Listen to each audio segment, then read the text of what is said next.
ساتھ میں ہوں خاور شمس الحسن اور میں انور اقبال. اور پھر امریکہ پہ جہاں آپ نے بات کی کہ امریکہ پہ اثر کیا پڑ رہا ہے، تو آج ایک نیو یارک ٹائمز سروے میں انہوں نے کہا کہ 6 جو ہیں وہ ان کے بیٹل گراؤنڈ اسٹیٹس ہیں. نیواڈا میں جو کہ بائیڈن نے پچھلے الیکشن میں 2020 میں جیتا تھا، اس میں 10% کا فرق پڑ گیا ہے. 10% سے ان سے ٹرمپ آگے ہیں. اس کے بعد مشیگن میں بھی تقریباً 4% کا ہے. اس کے بعد وسکانسن میں جو ہے واحد اسٹیٹ ہے جہاں ابھی فرق نہیں پڑا ہے اور وہ فیور میں ہے. لیکن اس کے علاوہ پینسلوینیا ہے، اور اس کے علاوہ اور پورے 6 اسٹیٹس میں سے 5 اسٹیٹس میں ٹرمپ جو ہیں بائیڈن سے آگے ہیں. اب اس کا کیا مطلب ہے؟ اس کا مطلب یہ ہے کہ اگر یہ 6 اسٹیٹ جو ہیں وہ اگر ایک طرف ہو جائیں تو پھر سوال ہی نہیں پیدا ہوتا کہ کسی طرح بھی کوئی ڈیموکریٹ الیکٹ ہوگا. یعنی اس دفعہ ٹرمپ ہوں یا نہ ہوں، اس دفعہ ریپبلکن آئیں گے. پھر جب اتنا ریزر شارپ جب وہ فرق ہو اتنا دونوں پارٹیوں میں، تو اس میں چھوٹے چھوٹے ووٹس بھی کاؤنٹ کرتے ہیں. مشیگن میں بہت بڑی تعداد ہے مسلمانوں کی، وہاں وہ ووٹ شاید تقریباً 3% مسلمان ہیں ووٹرز. وہ اگر ایک طرف پڑ گئے تو پھر ڈیموکریٹس ہار جائیں گے. دوسرے علاقوں میں جہاں جہاں مسلمان آباد ہیں، جہاں اس پہ میں ابھی آتا ہوں، مسلمان آباد ہیں، وہ ووٹ بھی ان کے خلاف جائیں گے. مسلمان ووٹس اتنے زیادہ نہیں ہیں کہ جو فرق ڈال سکیں. جو چیز فرق ڈالی گئی وہ یہ ہے کہ آپ نے دیکھا کہ جب کلنٹن کے خلاف ٹرمپ جیتے تھے تو وقت یہ ہوا تھا کہ ہلری کلنٹن سے ناراض تھا یہاں کے ڈیموکریٹک پارٹی میں جو پروگریسو گروپ کہلاتا ہے، جو لبرل لوگوں کا گروپ ہے، اور ان کے کافی ووٹ ہوتے ہیں، 5-6% کے قریب ووٹ ہوتے ہیں. اس میں بلیکس کا بہت بڑا بہت بڑا پورشن ہوتا ہے، ہسپینکس ہوتے ہیں، وہ سارا کا سارا ناراض ہے. اور اگر وہ ووٹ ادھر چلے گئے تو صرف یہ 6 بیٹل گراؤنڈ اسٹیٹس نہیں، میرا خیال ہے کہ 10-15 اسٹیٹس لوز کریں گے اور ڈیموکریٹک پارٹی جو ہے بری طرح الیکشن لوز کرے گی. مطلب وہ 271 کا نمبر نہیں مل سکے گا ان کو جو چاہیے ہوتے ہیں ڈیلیگیٹس بالکل نہیں مل سکے گا حکومت بنانے کے لیے. تو انور صاحب، یہ جو مظاہرہ ہوا یہ کس نے آرگنائز کیا تھا؟ اس کے پیچھے کوئی نون آرگنائزیشنز تھی؟ دوسرا یہ کہ یہ کیا ہے انہوں نے بلیک لائیوز میٹر والا جو پلازا ہے وہاں پہ انہوں نے کیا تھا، جس کو فریڈم پلازا بھی شاید کہتے ہیں. جی تو اس میں انہوں نے جو بلیک لائف میٹرز والے انہوں نے بڑا رول پلے کیا. اس میں جو لیفٹ کی جو فرنج آرگنائزیشنز ہیں، مثلا کوٹ پنک وغیرہ، انہوں نے کیا. 104 تنظیمیں تھیں جنہوں نے مل کے کیا. 104 تنظیموں نے مل کے کیا تھا. اور یہ وہ تنظیمیں ہیں جو آپ کو اس میں نظر نہیں آتی الیکٹرل اس میں، کیونکہ ان کی تعداد اتنی زیادہ نہیں ہے، لیکن وہ شہروں میں مرکوز ہیں، لیکن اس طرح پروٹیسٹ وغیرہ آرگنائز کرنے میں بہت آگے ہوتی ہیں، بہت بڑا رول پلے کرتی ہیں. آپ یہی تنظیمیں ہیں جنہوں نے ویتنام وار کے خلاف پوری پبلک اوپینین بدل دی تھی، افغانستان وار کے خلاف بدل دی تھی. تو یہ تنظیمیں میٹر بہت کرتی ہیں. کوٹ پنک نے تو جو وہ ڈرون اٹیکس ہوتے تھے ان کے خلاف بھی بہت پروٹیسٹ آرگنائز کی تھی. تو یہ لوگ تو اس طرح سے. تو آپ کو سوری میں آپ کو انٹرپٹ کر رہا ہوں، آپ نے دیکھا ہوگا یہ جب وہاں بجٹ مانگا گیا اسرائیل کے لیے 14.5 بلین ڈالر، اس میں کوٹ پنک کے سپورٹرز سے اچھا انہوں نے دیکھے نا، یہ ان کو سارے ٹرکس آتے ہیں، ساری اسٹریٹجی آتی ہے، اور وہ اس طرح کرتے ہیں کہ عوام پہ امپیکٹ بنے. اس میں انہوں نے کیا جب یہ جو وزیر دفاع ہیں امریکہ کے اور وزیر خارجہ وہاں پیش ہوئے تو وہ پیچھے کھڑے ہو گئے، اور بہت زیادہ تعداد میں تھے، 20-25 لوگ تھے، لیکن اس کا امپیکٹ ایسا پڑا کہ دنیا کے تقریباً ہر اخبار، ہر ٹی وی چینل پہ وہ سین چلا. وہ یہ تھا کہ انہوں نے اپنے ہاتھوں میں لال رنگ مل لیے تھے اور اس کو ہاتھ ایسے کر دیے کہ جی آپ کے ہاتھ پہ خون سے رنگے ہوئے ہیں، آپ کے ہاتھ خون سے رنگے ہوئے ہیں، بے گناہ فلسطینیوں کے خون سے آپ کے ہاتھ رنگے ہوئے ہیں. تو یہ اس کا تو امپیکٹ پڑ رہا ہے، ان چیزوں کا بہت شدت سے پڑ رہا ہے. جس سے دوسرا یہ کہ یہ ہم نے نوٹ کیا، یہ 9/11 کے بعد جو ایک ماحول بنا تھا کہ جی human rights, freedom of expression, وہ سب سیکنڈری ہو گیا تھا ٹو نیشنل سیکیورٹی میٹرز. ٹھیک، اس دفعہ امریکہ کا نیشنل سیکیورٹی میٹر نہیں ہے. مطلب بائی ایکسٹینشن انہوں نے بنا لیا ہے لیکن ہے نہیں. ڈائریکٹلی امریکہ تو کہیں سے بھی تھریٹن نہیں ہو رہا، لیکن اس سے زیادہ زباں بندی یہاں پہ ہو رہی ہے. مطلب ہارورڈ، ییل جو کہ سٹیڈل ہیں لبرل تھاٹ کے، وہاں پہ پابندی لگ چکی ہے مظاہروں پہ. اگر کوئی مظاہرہ ہوتا ہے اس کو پروموٹ نہیں کیا جاتا. اوور آل ایک سینسر تھا. شروع میں تو MSNBC نے جو 3 مسلمان اینکر ہیں ان کو بھی سنا بین کر دیا تھا. اب تو شاید واپس آ گئے ہیں. میں نے علی ورشی کو تو دیکھا پروگرام کر رہے ہیں اور دوسرا پوائنٹ آف ویو دے رہے ہیں. تو یہ سب جو ہو رہا ہے کہ جہاں تھاٹس اور ایکسپریشن پہ پابندی لگائی جا رہی ہے، یہ کیسے پلے آؤٹ کر رہا ہے امریکہ کی پالیٹکس میں اور مین سٹریم میں؟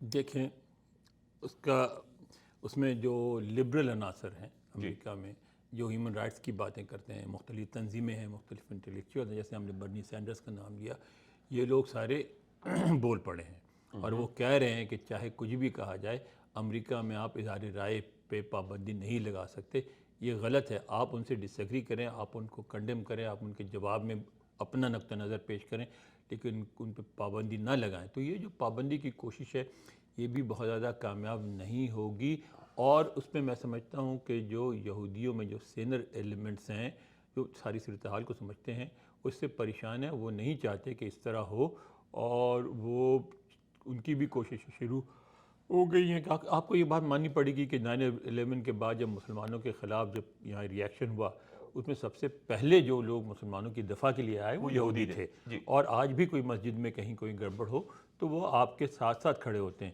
تو ان لوگوں میں جو ایسی تنظیمیں ہیں، مثلا ایک ہے کہ کریڈ کے نام سے، اب وہ ہفتے میں پہلے 15-20 دن میں ایک ان کی ای میل آتی تھی کہ ہم فلاں مسجد میں افطار کر رہے ہیں، فلاں جگہ ہم ڈنر کریں گے، وہ کریں گے۔ اب وہ ہفتے میں 4 آ رہی ہیں، اور وہ کوئی نہ کوئی میٹنگ ہو رہی، کوئی نہ کوئی سلسلہ ہو رہا ہے ان کا۔ تو ان میں بھی احساس یہ ہے کہ یہ جو تعلقات ہیں اتنے خراب بھی نہیں ہونے چاہیے کیونکہ اس کا ریپرکشن ہوگا۔ اور ایک اور بات ہے جو سمجھدار یہودی اس بات کو کہتے ہیں کہ جب اگر آپ یہ بات کہتے ہیں کہ ہم نے مڈل ایسٹ میں ہمیشہ رہنا ہے تو ہمیشہ رہنے کے لیے تو آپ کو وہاں کے لوگوں سے صلح کر کے رہنا پڑے گا۔ آپ نے کوشش کی، طاقت کا استعمال کر کے دیکھ لیا، آپ نے کوشش کی فلسطین کے، ہوا کیا ہے؟ ہوا یہ ہے کہ یہ کیا تھا ابراہم اکارڈ میں کوئی بری بات نہیں، بہت اچھی بات ہے۔ الٹیمیٹلی حقیقت یہ ہے کہ اسرائیل ایک ریاست ہے، اسرائیل قائم ہو گئی ہے، اسرائیل نے قائم رہنا ہے، اور عربوں کو اسرائیل کو تسلیم کرنا پڑے گا، لیکن ساتھ اسرائیل کو بھی فلسطینیوں کو تسلیم کرنا پڑے گا، اور ایک جو دو ریاستی جو حل ہے سر، حل ہے اس کا ٹو اسٹیٹ سولوشن، ہاں، اس کے علاوہ کوئی حل نہیں ہے اس کا۔ یعنی یہ اگر مسلمان یہ کہے کہ اسرائیل کا خاتمہ ضروری ہے تو وہ بھی نہیں ہوگا کبھی، اور اگر اسرائیل یہ چاہے کہ فلسطینیوں کا خاتمہ ہے ضروری تو وہ بھی نہیں ہوگا۔ تو ٹو اسٹیٹ سولوشن کو پس پشت ڈال کے کوشش یہ ہو رہی تھی ابراہم اکارڈ کے ذریعہ کہ عرب ممالک جو بڑے ان سے صلح کر لی جائے، فلسطینیوں کو بائی پاس کر دیا جائے، اور بائی پاس کر کے اس مسئلے کا حل لے لیا کہ اب تو کیا ہے، اب تو اسرائیل اور عربوں کی دوستی ہے، آپ میٹر ہی نہیں کرتے۔ وہ نہیں ہوا۔ تو اب جو سین ایلیمنٹس ہیں وہ یہ کہہ رہے ہیں کہ نہیں، ٹھہریں، اگر آپ نے ہمیشہ وہ رہنا ہے تو آپ نے صلح صفائی کے ساتھ رہنا ہے، عربوں کے ساتھ مل کے رہنا ہے۔ آپ لڑ کے کب تک رہیں گے؟ اس کا ایک اثر اسرائیل پہ یہ بھی پڑ رہا ہے کہ بہت سارے جو جوش فیملیز ہیں وہ اپنے بچوں کو ان کو واپس یورپ اور ادھر ادھر موو کر رہے ہیں، تو وہ بھی ان کو ڈر رہتا ہے کہ ایک ایکسوڈس، الٹا ریورس ایکسوڈس نہ شروع ہو جائے۔ تو بہت سارے یہ ایک ایسا مسئلہ ہے جس کے بہت سارے ریپرکشنز ہیں، اور اس میں اس کا راستہ ایک ہی ہے، وہ یہ ہے کہ دونوں فریق مل کے صلح صفائی سے بیچ کا راستہ نکالیں، یعنی ٹو اسٹیٹ تھیوری کو نافذ کریں، اور کچھ نہیں ہے۔ سر وہ تو ہے کہ کیونکہ وہ جو اسرائیل والے یہ کہتے ہیں جی کہ ہمارے پاس اگر ہم پہ اٹیک ہوتا ہے تو ہم کیا کریں، تو میں تو ہمیشہ یہی کہتا ہوں کہ یار آپ 2 اسٹیٹس بنا دیں تو آپ پہ اٹیکس ہونا بند ہو جائیں گے۔ تو یہ اٹیک کے اوپر کاؤنٹر اٹیک، اور پھر آپ جو ڈسپروپورشنیٹ رسپانس دے رہے ہیں اس وقت، مطلب 10,000 سے زیادہ فلسطینی آپ نے مار دیے ہیں، اس میں 4 سے 5,000 بچے ہیں، تو اس کا تو ریئیکشن یہی آنا تھا جو آ رہا ہے۔ سر اینٹی سیمیٹزم بھی سنا ہے اب آن دا رائز ہے امریکہ میں، پوری دنیا میں ہے، لیکن یہاں بھی سنا ہے کہ یہ جو کچھ اسرائیل کر رہا ہے۔ چند واقعات ہوئے ہیں، یورپ میں زیادہ ہوئے ہیں، جی یورپ میں زیادہ ہوئے، اور لیکن ہم یہاں اس کو پہ بھی کنڈیم کرتے ہیں۔ ہم نہیں سمجھتے کہ کسی بھی ریس کو، کسی بھی نسل کو اس طرح ٹارگٹ بنانا چاہیے۔ بالکل نہیں بنانا چاہیے، یہودی ہمارے جیسے انسان ہیں، برابر کے لوگ ہیں، اور ان کی عزت ہونی چاہیے، بالکل ہونی چاہیے۔ لیکن اگر اس طرح کے واقعات ہوں گے تو اس کا ریئیکشن ہوگا۔ یہ بات دونوں طرف، مسلمانوں میں اور یہودیوں میں جو سین ایلیمنٹس ہیں ان کو بیٹھ کے سوچنی پڑے گی کہ بھائی اس کو اوائڈ کرنا ہے، اگر اوائڈ کرنا ہے تو کیسے کرنا ہے۔ اس کا ایک ہی رستہ ہے، وہ رستہ یہ ہے کہ فلسطینیوں کے ساتھ بات چیت کر کے کوئی حل نکالا جائے، اس کے علاوہ کوئی راستہ نہیں ہے۔ سر یہ مجھے بتائیں کہ یہاں پہ جو یہ ون سائیڈڈ رپورٹنگ ہو رہی تھی، جس کو کچھ لوگ بلیم کر رہے ہیں، وہ جو شکاگو میں ایک آدمی نے جا کے ایک 6 سال کے بچے کو مار دیا چاقو کے وار کر کے، اس کے علاوہ کچھ ایکشنز ہوئے ٹیکسس کے اندر، ایک پاکستانی خاتون ڈاکٹر تھیں، ان کو پارک میں بیٹھی ہوئی تھی، ان کو جا کے مار دیا۔ اس کے علاوہ بھی کچھ آج انسیڈنٹس ہو رہے ہیں. آج سی بی ایس نے رپورٹ کیا ہے کہ ایک مسلمان اسٹوڈنٹ کو اسٹینفورڈ میں جی گاڑی کے نیچے دینے کی کوشش کی گئی. صحیح. تو یہ سب جو ہے یہ آپ کس چیز کو کنٹریبیوٹ کرتے ہیں کہ یہ جو میڈیا میں صرف ون سائیڈڈ رپورٹنگ ہے, دوسری سائڈ نہیں بتائی جا رہی, تو اس کی وجہ سے غم اور غصہ جو ہے وہ ایک پارٹی میں مطلب ایک ال انفارمڈ لوگ ہیں جو اس کے اوپر ایکٹ کر سر رہے ہیں؟ یہ دیکھیں نا, یہ تو ہوتا کیا میڈیا میں جو جنرل موڈ ہے, میڈیا کیا ہوتا ہے, میڈیا میں ایک کمپٹیشن ہوتی ہے لیڈرشپ کے لیے, ویورشپ کے لیے, اور جو پاپولر نیریٹو ہوتا ہے وہی چلایا جاتا ہے. اب امریکہ میں کنسیپٹ یہی تھا اب تک کہ پاپولر نیریٹو جو ہے پرو اسرائیل نیریٹو ہے, صحیح. لیکن یہ جو بڑے بڑے پروٹیسٹ ہو رہے ہیں اس کا اثر الٹیمیٹلی میڈیا بھی پڑے گا. کو نظر آئے گا کہ پاپولر نیریٹو یہ نہیں ہے, یہ ہے. صحیح. تو جیسے اب جس طرح کی کوریج آج دی ہے واشنگٹن پوسٹ اور نیو یارک ٹائمز نے, اس طرح کی کوریج اور بڑھے گی, زیادہ باتیں ہوں گی, اس کو دبایا نہیں جا سکے گا, ناممکن ہے دبانا. آپ کو یہ لگ رہا ہے کہ ایسے اور پروٹیسٹ ہوں گے؟ بالکل ہوں گے, کیوں نہیں, اگر وہاں واقع ہوگا تو اس کا ریئیکشن ہوگا. تو یہ ایسے ہی چلتا رہے گا؟ دیکھیے نا, ہم ان لوگوں میں سے جو ہم نہیں چاہتے کہ مسلمانوں میں اور یہودیوں میں, مسلمانوں میں اور عیسائیوں میں, مسلمانوں میں اور ہندوؤں میں نہیں مذہب کی بیس پہ یا کسی کی ٹینشن سیاست ہو, کی بیس پہ بھی ٹینشن ہو, نفرت ہو, کسی کو مارنا دھاڑنا تو جائز نہیں ہونا چاہیے. بالکل آپ ڈس ایگری کر سکتے ہیں. 21 سینچری میں واحد طریقہ یہی ہے کہ سب مل کے ایک دوسرے کے ساتھ ہارمنی سے رہیں, لیکن ہارمنی کے لیے جو بیسک چیز ہے کہ مسائل کو نہ پس پش ڈالا جائے, نہ مسائل کو اگنور کیا جائے, بلکہ مسائل کو حل کیا جائے پرامن طریقے سے بات چیت کے ذریعہ. تو وہ رستہ تو نکالیں نا آپ. وہ رستہ یہی ہے نا کہ یار جو لوگ متاثرین ہیں ان سے بات کریں آپ. متاثرین کون ہیں سب کو پتہ ہے. تو انور صاحب آخری اس ٹاپک کے اوپر کہ جو لوگ اس چیز پہ افسردہ ہیں, ناراض ہیں, پریشان ہیں, وہ کیا کر سکتے ہیں؟ کیا وہ جو ایک ٹرینڈ چل رہا ہے وہ کیئر والوں کی طرف سے اور آرگنائزیشنز کی طرف سے آپ کو ایک وہ ای میل آتی ہے کہ جی اب اس کو سائن کر دیں تو پٹیشن ہو رہے ہیں جو آپ کے اب آپ دیکھیں ہوا کیا, آپ نے اس سے وہ فرق پڑے گا؟ آپ نے کیئر کا نام لیا. دیکھیں کیئر بڑے عرصے سے قائم ہے, جی ٹھیک ہے. 9/11 سے پہلے کوئی جانتا بھی نہیں تھا اس کو. بالکل.